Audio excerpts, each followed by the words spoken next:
You gotta put your past behind you. Look, kid. Bad things happen, and you can't do anything about it, right? Right. Wrong! When the world turns its back on you, you turn your back on them. Well, that's not what I was told. Then maybe you need a new lesson. Repeat after me. Hakuna Matata. What? Hakuna Matata. It means no worries.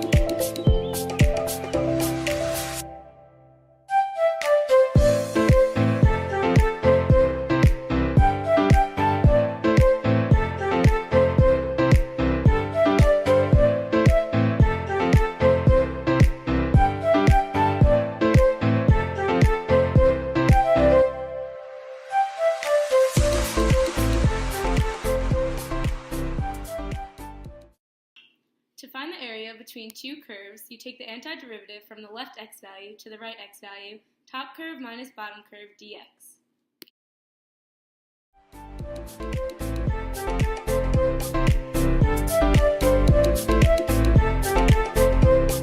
To find the area between two curves, you take the antiderivative of the bottom y value to the top y value, right curve minus left curve dy.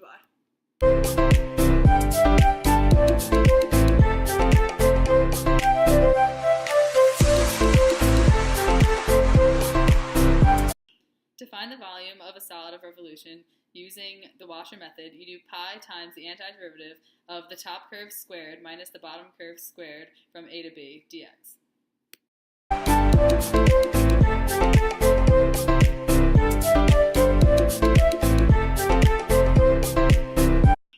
To find the volume of a solid of revolution, you multiply pi by the antiderivative of f of x squared from a to b dx.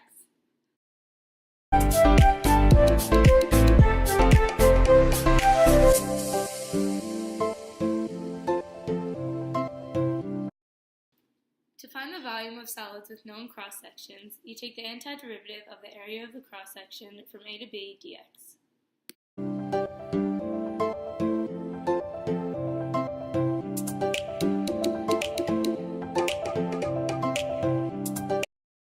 An example of a u substitution is when you take the antiderivative of x over the quantity 2x squared plus 1 squared dx, and you make u equal 2x squared plus 1, and you take the derivative of that, so the derivative of that is 4x.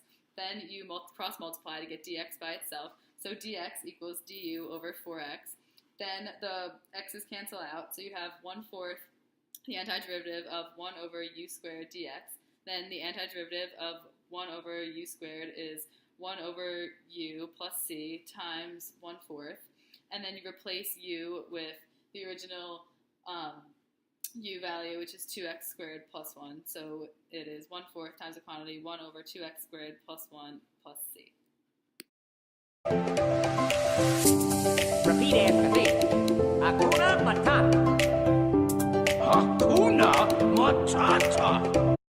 The formulas of inverse trig functions are the antiderivative of dx over radical quantity 1 minus x squared is equal to arc sine x plus c. Also, the antiderivative of negative dx over radical quantity 1 minus x squared is equal to arc cosine x plus c. Also, the antiderivative of dx over 1 plus x squared is equal to arc tan x plus c. It means no worries.